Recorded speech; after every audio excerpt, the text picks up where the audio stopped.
in the full forecast. Thanks, Riley. Up first this evening, police say a Columbia County student caught on campus with a knife and a noose. We first broke this story at midday, and now we're learning a lot more about the investigation and what kind of punishments are on the table for something like this. News 12's Wrdw is outside of the Columbia County BOE to break it all down for us. When an incident like this happens, Columbia County says that they have a certain protocol they have to follow within their code of conduct. They work closely with the Columbia County Sheriff's Office, but some parents say it's still concerning to see something like this happening. On Monday, Columbia County deputies were called to Lakeside Middle for a report of an unruly juvenile. The incident report shows the 14-year-old was found with a knife, rubber gloves, and a noose. Between, COVID and kids in and out, that they're overwhelmed with all of this. Denise Bailey has 2 children in the Columbia County school system. She wasn't shocked any of this happened. From, my children, of a number of people over the years who have made comments, who have carried things in that they haven't been caught with. So no, it's not a shock to me. The Columbia County Sheriff's Office says in 2018, there were 8 weapon charges on school property, 12 in 2019, 3 last year, and none so far this year. It's 0 this year because the student was not arrested. The Sheriff's Office says there was no criminal threat or intent, though the report says some kids heard him say, "I want to do something I probably shouldn't do." We're support. We act in place of parents, and so when students do make poor decisions, there's going to be that support there along with the consequences for such a decision. The Columbia County Code of Conduct says a student that has a weapon on school grounds is subject to an immediate suspension and removal from school. The offense carries a recommendation for long-term suspension, expulsion, or removal from school for 1 calendar year. Parents feel the stress is getting to some students. We put these kids under so much pressure. There's so much pressure to be in school, to deal with the weight of this pandemic in a way that children shouldn't have to deal with it. In Columbia County, Wrdw on your side.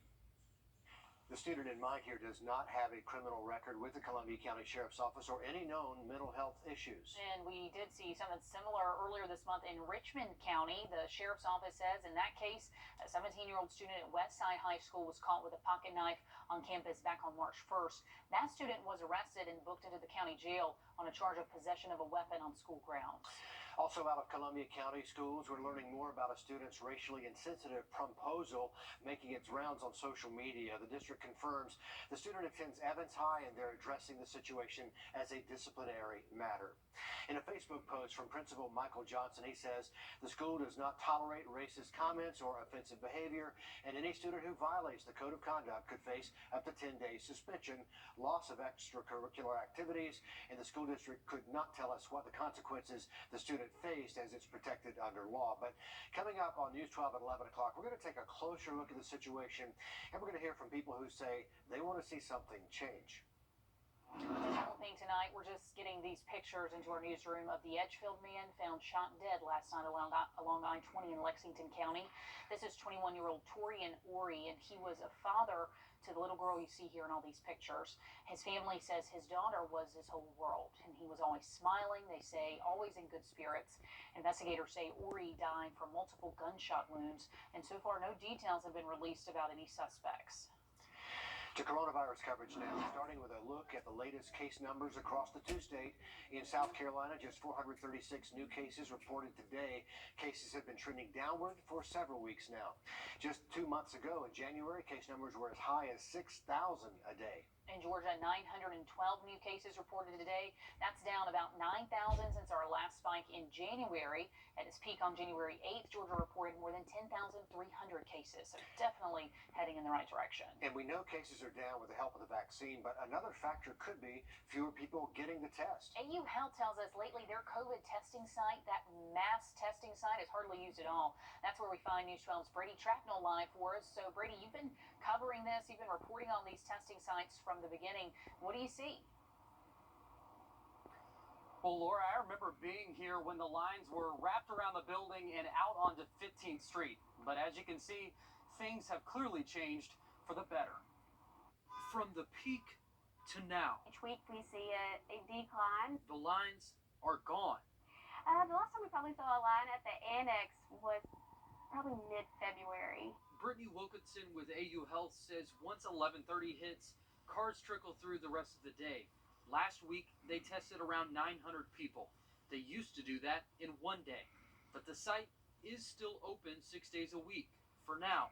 AU hopes that changes to half days by the end of April. We'll be operational in the morning time, and we'll utilize the staff here more so at our vaccination site. AU Health cut staffing at the testing site in half in the past month because the majority of their patients are getting COVID tests for jobs or before surgery.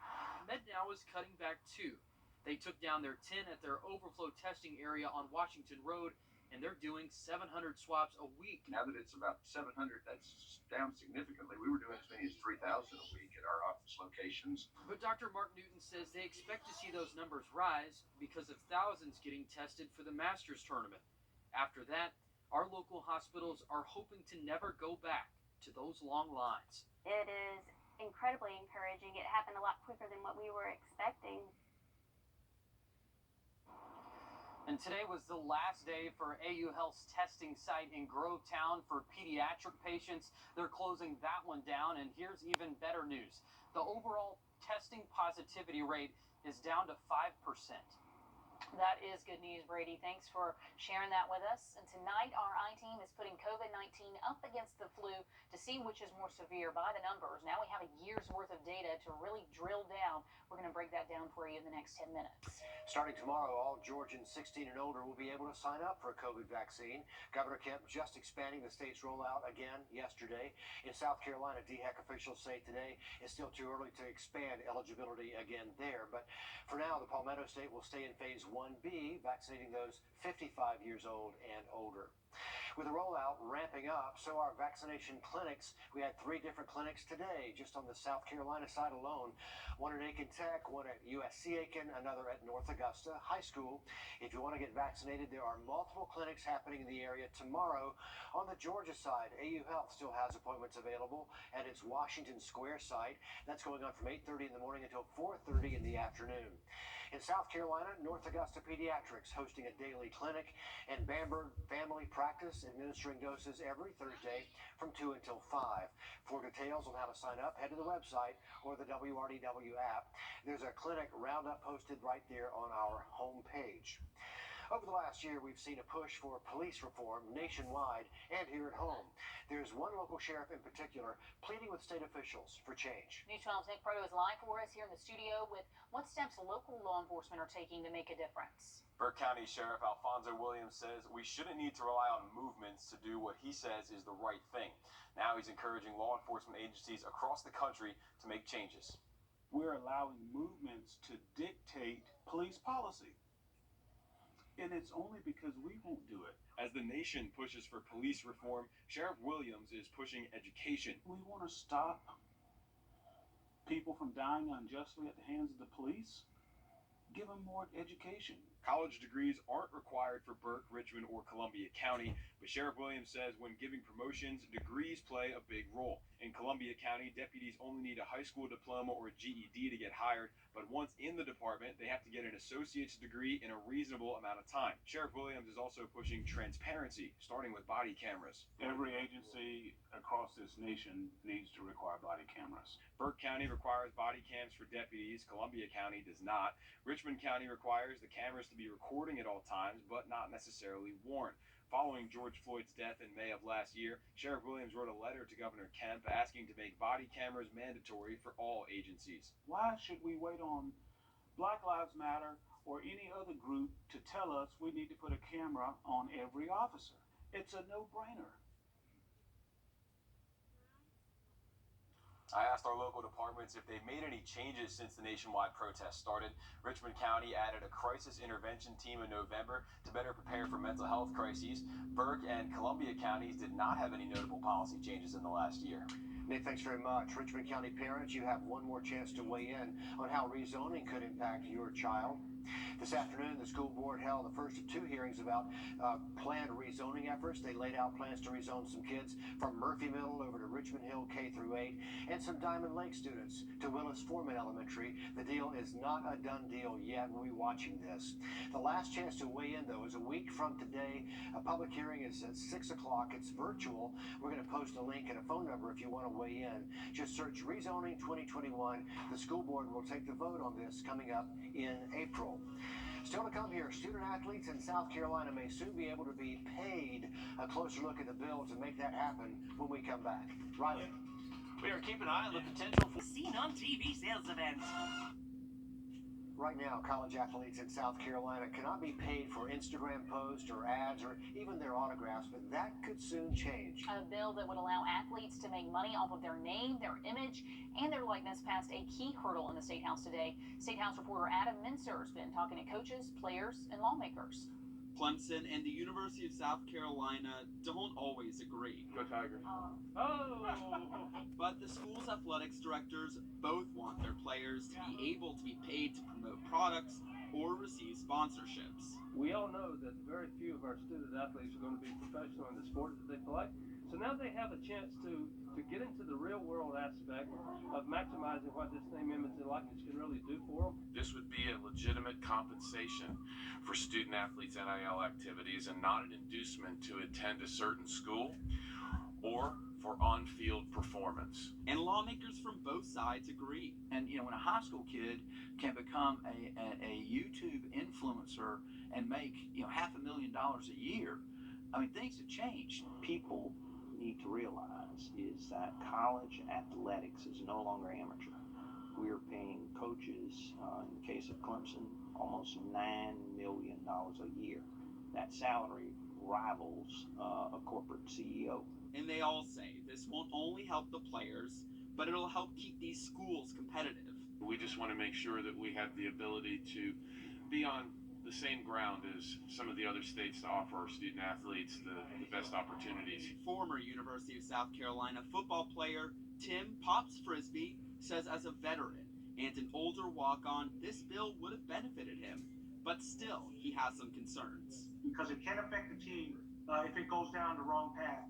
And players feel that they're being unfairly treated or that one player is being able to capitalize on a lot more things. The coaching staff's definitely going to have to reel that in, and the administration's going to have to reel that in. The athletics directors admit that's a reality. Asia Wilson, if she was still playing basketball for our university, her market value would far exceed the long snapper. But say this isn't free money. It's not going to be the same for everyone, and because it's going to be work. This is not a grant. Now, under the bill, the players would not be able to make any money off their performance or do any promotions in their uniforms or wearing a school logo. Is certainly something we will keep watching. This time last year, we heard doctors tell us COVID-19 is very different from the flu, and now we have a whole year's worth of data to back that up. Tonight, our I-team is crunching those numbers. Laura? That's right. We wanted to know about the sickest patients here at home. How does flu compare to COVID? So we asked AU for ICU admissions for COVID over the past year. Then we requested that exact same data for ICU admissions for flu for the past several years. And you can see, even in a bad flu year, there's really no comparison here. This orange line you see at the top, that is COVID. The blue and green lines, those are 2019, 2018, 2017 flu numbers. So you can pretty clearly paint a picture here. As for the death rate, the latest numbers from the Department of Health show in Richmond County, it's 1.96%.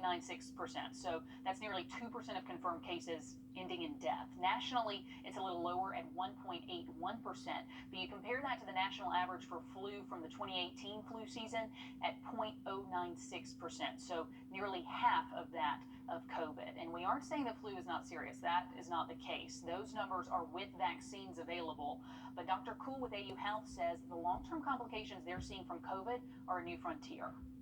There is not this phenomenon with the flu. We might have a patient with the flu that gets very sick and ends up in the ICU and has complications from that, and then it may have some of these follow-on effects. Nothing like what we're seeing with COVID. And And coming up tomorrow night on News 12 at 6 o'clock, our I-Team's Meredith Anderson is digging a lot deeper into those serious long-term effects affecting so many of you. Interesting numbers there. Okay, if you're looking for a sign of spring, look no further than these beautiful peach orchards in Edgefield County. A lot of you have already seen this on our Facebook pages. Thousands of people have seen this and shared it, but we wanted to make sure you get to see it here too in high definition. As always, thank you so much, Andy Hunter, for some amazing drone pictures. Riley, he keeps sending this every week. We get a new batch from Andy, and just they're just beautiful. Well, one is better than the next, but we really love that shot right there with the white barn surrounded in pink.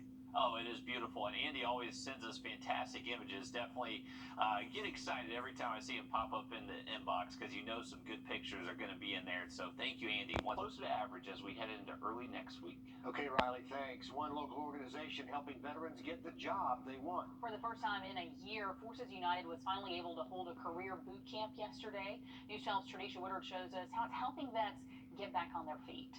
Give me a nice smile, a big one. Kiwano says it's all about new beginnings. This is actually my first program I've been to. He says programs like the Career Boot Camp shows appreciation, so he wants to give that love back, using his skills to contribute to communities that need it most. Coming from where I'm from, you get forgotten. You're coming from a tough background, you know.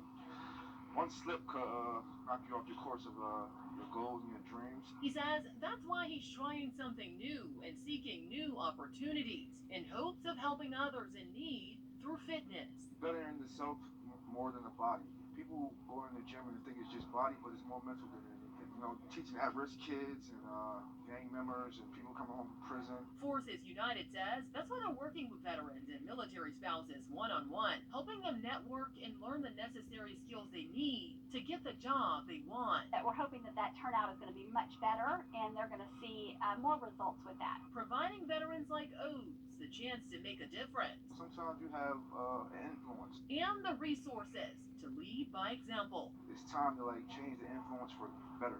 Tradisha Woodard on your side. And new tonight, more financial support coming to a nursing home for veterans in Augusta. The Peach State getting more than $1.5 million from the CARES Act to send financial support to a couple of nursing homes for veterans, one here in Augusta, the other in Milledgeville. More baseball at SRP Park, this time with Augusta and Lander facing off, plus the Georgia women with a close call against Oregon. Mike has it all for us. Next in sports. Well, let me tell you.